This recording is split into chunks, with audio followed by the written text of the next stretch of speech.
हरे कृष्णा, राधे राधे। सभी भक्तों को सादर प्रणाम। भक्तों, आज रसपान कीजिए माघ मास महात्म का 7वां अध्याय। चित्रगुप्त ने उन दोनों के कर्मों की आलोचना करके दूतों से कहा कि बड़े भाई कुंडल को घोर नरक में डालो और दूसरे भाई विकुंडल को स्वर्ग में ले जाओ, जहाँ उत्तम भोग है।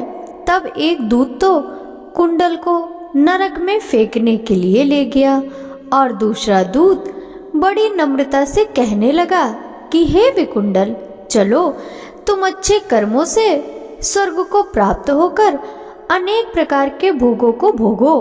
तब विकुंडल बड़े विस्मय के साथ मन में संशय धरकर दूत से कहने लगा, हे यमदूत, मेरे मन में बड़ी भारी शंका उत्पन्न हो गई है, अतएव मैं तुमसे कुछ पूछता हूँ। कृपा करके मेरे प्रश्नों का उत्तर दो।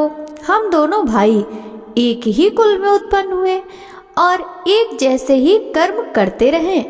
दोनों भाइयों ने कभी कोई शुभ कार्य नहीं किया, फिर एक को नरक क्यों और दूसरे को स्वर्ग किस कारण प्राप्त हुआ? मैं अपने स्वर्ग में आने का कोई कारण नहीं देखता। तब यमदूत कहने लगा कि हे विकुंडल, माता पिता पुत्र पत्नी भाई बहन से सब संबंध जन्म के कारण होते हैं और जन्म कर्म और भोगने के लिए ही प्राप्त होता है। जिस प्रकार एक वृक्ष पर अनेक पक्षियों का आगमन होता है, उसी तरह इस संसार में पुत्र भाई माता पिता का भी संगम होता है।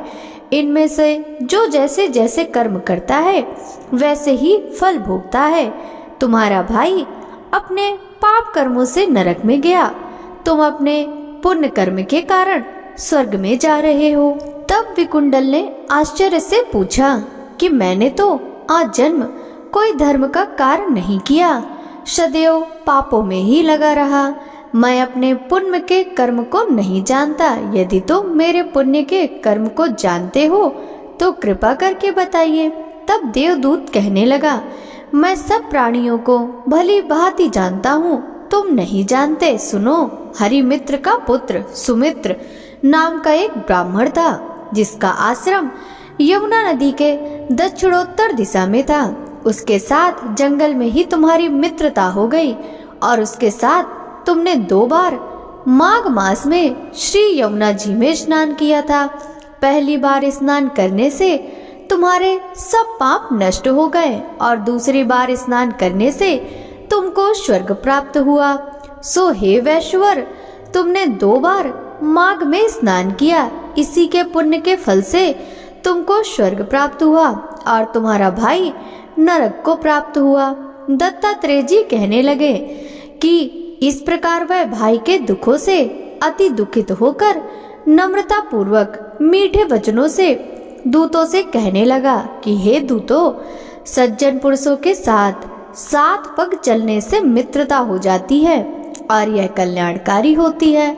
मित्र प्रेम की चिंता ना करते हो तो मुझको इतना बताने की कृपा करो कि कौन से कर्म मनुष्य यमलोक को प्राप्त नहीं होता, क्योंकि तुम सर्वज्ञ हो। भक्तों, माघ मास महात्म का 7वां अध्याय समाप्त हुआ। आपसे मिलते हैं अगले अध्याय की कथा के साथ। तब तक सभी भक्तों को हरे कृष्णा, राधे राधे, हर हर महादेव।